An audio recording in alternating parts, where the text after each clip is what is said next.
Le 24e jour.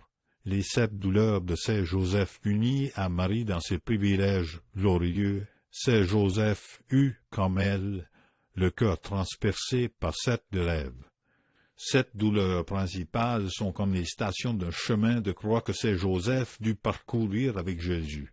Il souffrit sans cesse en son cœur, mais en certaines circonstances son martyre s'intensifia, prenant de nouvelles dimensions par le renouvellement même du motif de ses souffrances.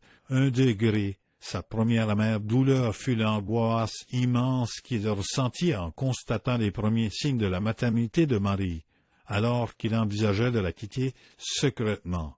C'était l'esclave que deviendra cette jeune femme, presque un enfant, qui prendra soin d'elle astérisque et de respect de la loi exigeant la séparation le contraignait à l'abandonner. Quelle terrible agonie pour un cœur aussi bon, aimant et désintéressé que celui de saint Joseph, qui chérissait Marie au-delà des mots. 2 degrés à Bethléem, quand il fut rejeté et contraint de se réfugier dans une étable, son cœur se déchira non pour lui-même, mais pour la jeune mère, reine des anges, et l'enfant tendre sur le point de naître, son vrai Dieu. Ce qui le peina le plus fut l'affront infligé à ces êtres aimés et les privations qu'ils endureraient dans l'étable.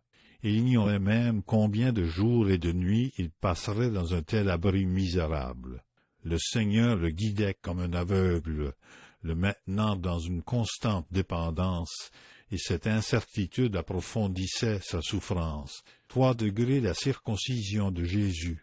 Comme cela le navrait de penser qu'il causerait une souffrance à l'enfant Dieu, qu'il ferait lui-même couler les premières gouttes de son précieux sang.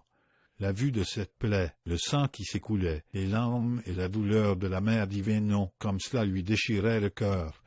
4 degrés la prophétie de Siméon. Il lui fut révélé que sa sainte et divine épouse serait transpercée par un glaive.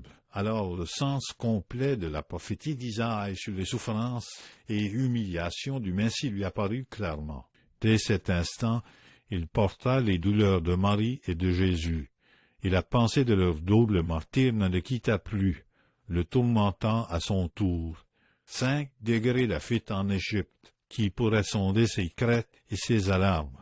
Dieu n'épargna pas à son cœur la peur pour susciter des actes d'abandon à sa providence. En cette terre inconnue, sur des routes désertes, saint Joseph endura les angoisses les plus cruelles. Avec un cœur de père le plus aimant des pères, il redoutait chaque malheur un pauvre vieillard, chargé seul de défendre le trésor de Dieu le Père contre des ennemis qui pouvaient surgir à tout instant. 6 degrés de retour d'Égypte apporta un nouveau tourment. Il craignait Archélaüs et devait encore cacher l'enfant Jésus. Nul repos, nul pain échappé à un danger pour en affronter un autre. 7 degrés la perte de Jésus au temple. Sa douleur fut si grande, ses larmes si amères, que l'Esprit Saint choisit de la révéler par les paroles de Marie. Il souffrit d'autant plus que, dans son humilité, il s'accusait de négligence envers celui que le Père éternel lui avait confié. Voici les 7 grandes douleurs de saint Joseph. Il les porta dans le silence, avec humilité et amour. Il ne chercha ni ne désira de consolation humaine. Il ne souffrit pas pour lui-même, mais pour Jésus, Marie, le monde entier et pour nous, aux bienheureuses souffrances qui l'unirent au Sauveur et le firent participer à la rédemption du monde. Inspiration. C'est Joseph, aidez-nous à traiter notre Seigneur avec la même révérence et le même amour que vous lui avez toujours témoigné.